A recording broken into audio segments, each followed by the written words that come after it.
on lance notre première campagne de financement. Et on a envie qu'elle ressemble à Rhizosphère. Alors on pourrait essayer d'aller convaincre 2-3 personnalités, sociétés qui ont un peu de moyens, de faire un gros effort financier pour nous aider. Ces moyens sont les bienvenus, évidemment. Mais si on se limite à ça, on va juste rassembler une communauté de 2, 3, 4, 5 personnes.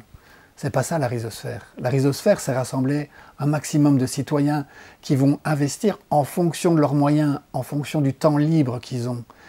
Et aussi, on veut les transformer en ambassadeurs et en ambassadrices. Donc, ils vont essayer de convaincre autour d'eux 1, 2, 3 personnes. Et il y a une belle image, c'est une légende autour du monde des échecs qui s'appelle la légende de l'échiquier de Sissa. On est à peu près au XIIe, XIIIe siècle. Il y a un roi indien qui s'ennuie.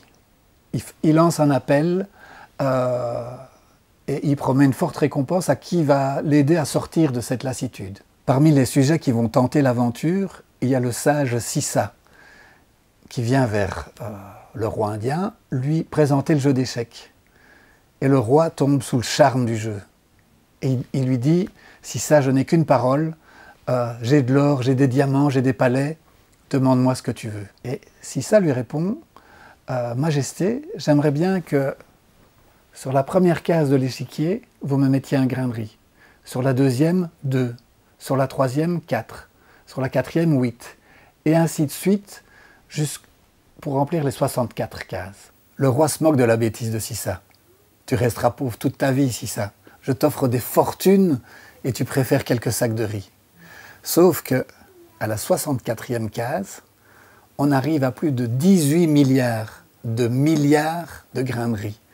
Si on se base sur la production actuelle du riz dans le monde aujourd'hui, il faudrait 1539 années pour répondre à la demande de Sissa.